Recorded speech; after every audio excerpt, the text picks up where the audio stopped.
Hello everyone, it is the Yu-Gi-Oh! Man, and today I will be opening this gorgeous starter box from Japan, released in 1999, March 18.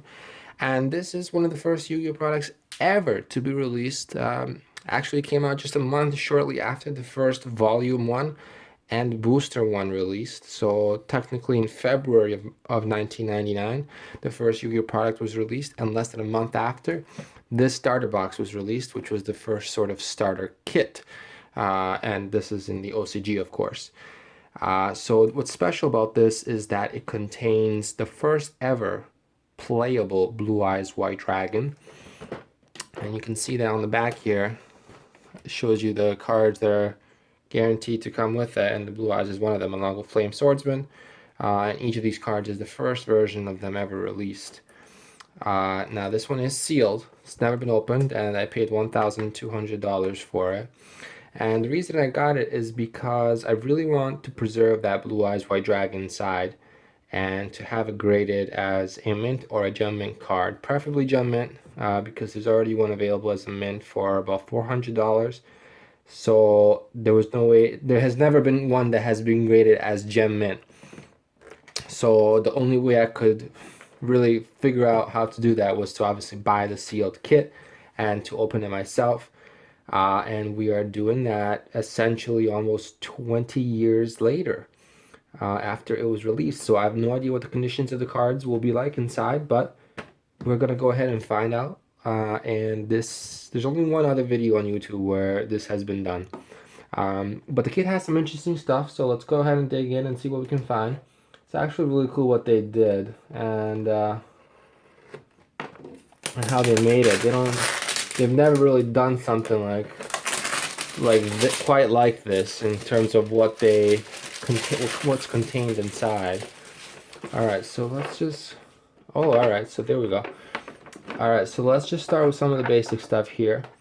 Oddly enough, they included a calculator. So this was for keeping track of your life points. There's some black residue here, probably suggesting that it's damaged. Let's see if it turns on. It does. All right, so it still works. There's some, I don't know what that kind of black residue is. It's really no surprise considering the age of this item. And here we have, I believe, to keep track of life points, as well as some duelist stars. So yeah, duelist score sheet. And the stars, I guess if you defeat your opponent, you get to maybe get their star. I'm not exactly sure, to be quite honest with you, how that works. But these were back in, oh wow, look at this. This is probably like the first rulebook ever released. Look how small it is. Contains essentials, only the basics, the first ever release. And I mean, I wouldn't be surprised if it even, I mean, you won't see any kind of sophistication in here at all, just due to the novelty of this item at the time it was released. Oh, we have some more star chips here. And of course, this is the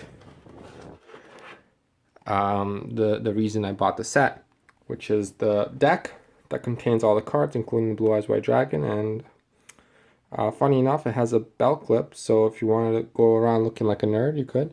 Always a good option. So I have my sleeves over to the side here, and we're gonna see what happens. Now, if it doesn't get a gem mint Blue Eyes, that's kind of expected, just because I've seen some of these Blue Eyes and they're either off center or they have a lot of silvering on the edges.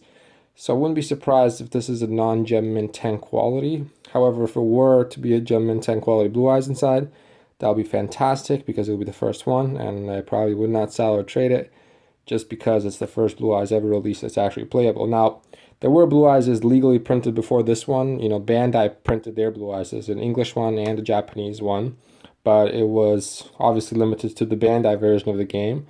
And then Konami printed a Blue Eyes before this, but it wasn't playable, so it wasn't in the official card game.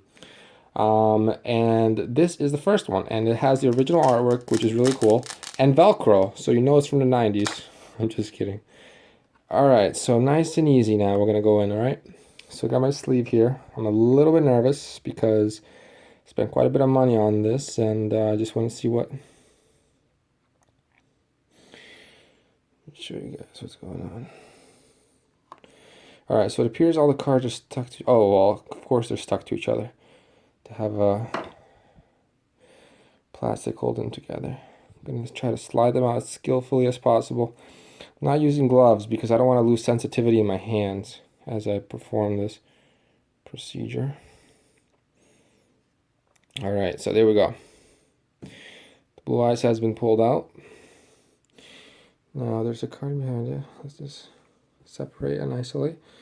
All right, there it is, guys. The first blue ice playable ever released. Centering looks okay on it.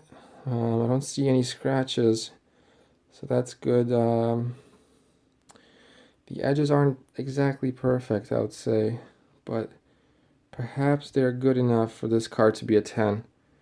I really think that this might be a 10 quality card. Now, the centering on the back is awful, but PSA really is very forgiving of back centering, and I know that back centering was just really horrific, but there is, I think, a small chance this could get a 10, so I'm pretty happy about it. And we'll see what happens. I mean, I can see some silvering on the left edge as well, so we're gonna go ahead and put that in a sleeve, and you can see it's curved. That's just the natural sort of curvature that happens with these, and I do have my own ways of correcting that curvature as long as there are no creases. Those are really hard to fix, almost or impossible. So there it is, the Blue Eyes White Dragon. Put that right there, front and center. All right, this is just some random card. And we have a Flame Swordsman, ultra rare, first ever legal or playable Flame Swordsman. It has some hollow foil bleed right there. All right, the centering on the back of this one is also quite bad, but I do think this one is maybe a little better than the Blue Eyes, because I don't see any silvering on the edges, or not as much. But the hollow foil bleed on the back kind of evens it out. So this is a toss-up for these two, in my opinion, in terms of whether they'll get a 9 or a 10. I would say the Flame Swordsman is probably a 9. I'd say the Blue Eyes is between a 9 and a 10. And the rest of the cards, what are the hollows? I'm not sure, but these were the first ever of most of these cards to be printed. They are in Japanese, so I can only, let me see if I can guess how many of these I can actually know. Skull Servant, no idea. Basic Insect, no idea. Charubin the Fire Knight, no idea. No idea. Flame Manipulator, no idea. Eggshell? Monster Egg? Something like that? Dark Flare Knight? No idea. No idea. No idea. No idea. Fiend Mirror number 2. Fusionist? No idea. Hinotama Soul? I forgot. Two-Month Dark Ruler? No idea. Dissolver Rock? Fumiru? I really forgot the name of this guy. No idea, no idea, no idea. Ent? I don't know. So familiar, I forgot the name. Sun and Ray, or Sun and Wind. I forgot the name of that. Mystical Sheep number 2. No idea, no idea. Masaki, the Legendary Swordsman, who forms Flame Swordsman. Dragon Capture Jar. Alright, so these are the rares coming up here now. Forest, Wasteland, Mountain. Oh, this one has actually hollow scratches on it, so maybe we got lucky with the Blue Eyes. So this is super rare, which is a strange thing.